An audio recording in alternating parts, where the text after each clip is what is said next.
ಇವತ್ತು ಮೊಟ್ಟ ಮೊದಲನೇದಾಗಿ ನಾವು ಪ್ರಧಾನಮಂತ್ರಿ ನರೇಂದ್ರ ಮೋದಿಜಿಯವರಿಗೆ ಕೃತಜ್ಞತೆಗಳನ್ನು ಸಲ್ಲಿಸಬೇಕು. ಅಂತಾರಾಷ್ಟ್ರೀಯ ಮಟ್ಟದಲ್ಲಿ ಯೋಗವನ್ನು ಪರಿಚಯ ಮಾಡಿ ಇವತ್ತು ಇಡೀ ವಿಶ್ವವೇ ಯೋಗದಿಂದ ನಾವೆಲ್ಲ ನೆಮ್ಮದಿಯಾಗಿರಬೇಕು ಅಂತಕ್ಕಂಥ ಕಾರ್ಯಕ್ರಮವನ್ನು ರೂಪಿಸಿದ್ದು ಪ್ರಧಾನಮಂತ್ರಿ ನರೇಂದ್ರ ಮೋದಿಜಿಯವರು. ಇವತ್ತು ನಮ್ಮ ಕ್ಷೇತ್ರದಲ್ಲಿ ಸುಮಾರು 15-18 ಕಡೆ ಯೋಗವನ್ನು ಮಾಡ್ತಾರೆ. ಎಲ್ಲರನ್ನೂ ಒಂದುಗೂಡಿಸಿ ಒಂದು ಕಡೆ ಮಾಡಬೇಕು ಅಂತಕ್ಕಂಥದ್ದು ಏನು ಪ್ರಯತ್ನ ಮಾಡಿದೆ. ಭಾಗಶಃ ಇವತ್ತು ಸ್ವಾಮಿ ವಿವೇಕಾನಂದ ಕ್ರೀಡಾಂಗಣದಲ್ಲಿ ಎಲ್ಲರೂ ಒಂದು ಕಡೆ ಸೇರಿ ಯೋಗ ಮಾಡ್ತಕ್ಕಂಥ ಒಂದು ಅವಕಾಶವನ್ನು ಕಲ್ಪಿಸಿದ್ದೀವಿ. ಭಾಗಶಃ ಎಲ್ಲರೂ ಸೇರಿದ್ದಾರೆ.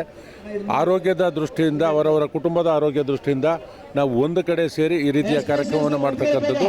ಮುಂದಿನ ದಿನದಲ್ಲಿ ಇನ್ನು ಇರ್ತಕ್ಕಂಥವ್ರನ್ನ, ಆಮೇಲೆ ಎಲ್ಲೆಲ್ಲಿ ಯೋಗ ಮಾಡೋದಕ್ಕೆ ಸ್ಥಳಗಳಿವೆ, ನನ್ನ ಕಚೇರಿ ಇರ್ಬೋದು, ಎಲ್ಲವನ್ನೂ ಬಿಟ್ಕೊಡ್ತಕ್ಕಂಥ ಕೆಲಸವನ್ನು ಮಾಡ್ತಾಯಿದ್ದೀನಿ.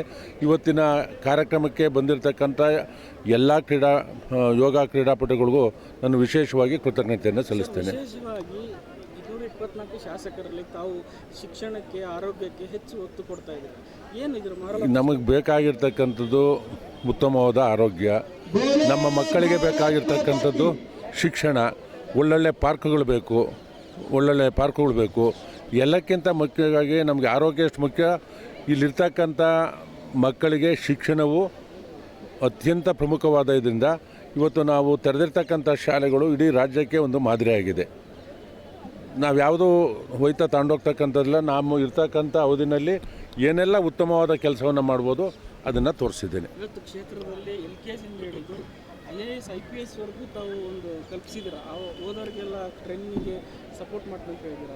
ಹೌದು, ನನ್ನ ಕ್ಷೇತ್ರದಲ್ಲಿರ್ತಕ್ಕಂಥ ಪ್ರತಿ ವರ್ಷ 25 ಅಭ್ಯರ್ಥಿಗಳಿಗೆ ಯಾರು UPSCಗೆ ಒಯ್ತೀವಿ ಅಂತಕ್ಕಂಥದ್ದು ಆಸಕ್ತಿ ತೋರ್ಬಿಡ್ತಾರೆ, ಅವರು ಆ ಟೆಸ್ಟಲ್ಲಿ ಪಾಸ್ ಆಗಬೇಕು. ನಾನೊಂದು ಸೆಂಟ್ರಿಗೆ ಕಳಿಸ್ತೀನಿ, ಟೆಸ್ಟಲ್ಲಿ ಪಾಸ್ ಆದರೆ ಅವ್ರಿಗೆ ಆ ವರ್ಷದ ಫೀಸನ್ನು ನಮ್ಮ ಟ್ರಸ್ಟ್ ವತಿಯಿಂದ, ಶ್ರೀ ಮಹಾಲಕ್ಷ್ಮಿ ಎಜುಕೇಷನ್ ಟ್ರಸ್ಟ್ ವತಿಯಿಂದ ಉಚಿತವಾಗಿ ನನ್ನ ಕ್ಷೇತ್ರದ ಮಕ್ಕಳಿಗೆ ಪ್ರತಿ ವರ್ಷ 25 ಜನ ಓದಿಸ್ಬೇಕು ಅಂತಕ್ಕಂಥದ್ದನ್ನ ನಾನು ಪ್ರಾಮಾಣಿಕವಾಗಿ ಪ್ರಯತ್ನವನ್ನು ಪಟ್ಟಿದ್ದೇನೆ.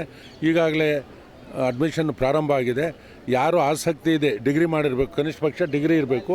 UPSC ನಾನು ಮಾಡ್ತೀನಿ ಅಂತಕ್ಕಂಥ ಅದು ಬಡ ಕುಟುಂಬ ಇರ್ಬೋದು, ಅನುಕೂಲಸ್ಥ ಕುಟುಂಬ ಇದು, ಯಾರೇ ಬಂದು ಅದಕ್ಕೆ ಸಹಾಯವನ್ನು ಮಾಡ್ತೇನೆ. ಸರ್, ಒಬ್ಬ ಆಟೋ ಚಾಲಕನಿಂದ ಹಿಡಿದು ಶಾಲಾ ಪೋಷಕರಿಂದ ಕೂಡ ಗೋಪಾಲ ಅವರ ಕಾರ್ಯಕ್ಕೆ ಮೆಚ್ಚುಗೆ ವ್ಯಕ್ತಪಡಿಸ್ತಾರೆ. ತಮ್ಮ ಸಾರ್ಥಕತೆ ಇದೆಯಾ ಸರ್? ಈಗ ನಾಳೆ ಆಟೋ ಚಾಲಕರಿಗೆ, ಟೆಂಪೋ ಚಾಲಕರಿಗೆ ಮತ್ತು ಗ್ಯಾಸ್ ಹಾಕ್ತಕ್ಕಂಥ 1850 ಕುಟುಂಬ ನಾನು ಗುರುತಿಸಿರ್ತಕ್ಕಂಥದ್ದು ನನ್ನ ಕ್ಷೇತ್ರದಲ್ಲಿ.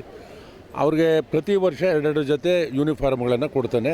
ಅದು ನಾಳೆ ಬೆಳಗ್ಗೆ ಇಟ್ಕೊಂಡಿದ್ದೇನೆ. ಪ್ರಧಾನಮಂತ್ರಿ ನರೇಂದ್ರ ಮೋದಿಜಿಯವರ 11ನೇ ವರ್ಷ ಯಶಸ್ವಿಯಾಗಿ ಕಾರ್ಯಭಾರವನ್ನು ಮಾಡಿ ಇಡೀ ವಿಶ್ವಕ್ಕೆ ಭಾರತವನ್ನು ಪರಿಚಯನ ಮಾಡಿಕೊಟ್ಟಿರ್ತಕ್ಕಂಥದ್ದು ಪ್ರಧಾನಮಂತ್ರಿ ನರೇಂದ್ರ ಮೋದಿಜಿಯವರು. ಮತ್ತು ಆರ್ಥಿಕತೆಯಲ್ಲಿ ಈಗಾಗಲೇ 4ನೇ ಸ್ಥಾನದಲ್ಲಿದ್ದೀವಿ.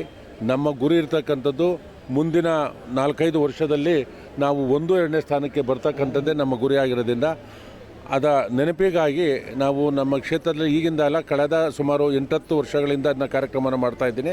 ಈ ವರ್ಷ ಮಾಡ್ತಾ ಇರ್ತಕ್ಕಂಥದ್ದು ಅವರ 11ನೇ ವರ್ಷದ ಒಂದು ಯಶಸ್ವಿ ಕಾರ್ಯಕ್ರಮ ಏನಿದ್ರೆ ಅದರ ನೆನಪೋಸ್ಕರ ಮಾಡ್ತಾಯಿದ್ದೇವೆ. ಸ್ವಸಹಾಯಕ ಸಂಘಗಳಿಗೆ ತಾವು ಪ್ರತಿ ವರ್ಷ ಲಕ್ಷ ರೂಪಾಯಿಗಳ ಒಂದು ಸಹಾಯಧನ ಕೊಡ್ತಾ ಇದ್ದಾರೆ. ಅದು ನಮ್ಮ ಟ್ರಸ್ಟಿಂದ ನನ್ನ ಪತ್ನಿ ಶ್ರೀಮತಿ ಹೇಮಲತಾ ಅವರು ಮಹಿಳೆಯರು ಅವರ ಕಾಲ ಮೇಲೆ ಅವ್ರು ನಿಂತ್ಕೊಬೇಕು ಅಂತಕ್ಕಂಥದ್ದು ಇದು ಮಾಡಿ ಸುಮಾರು 40 ಒಕ್ಕೂಟಗಳಿಗೆ 400 ಮಹಿಳಾ ಸಂಘಗಳಿಗೆ ಆ ಕಾರ್ಯಕ್ರಮವನ್ನು ರೂಪಿಸಿದ್ದಾರೆ.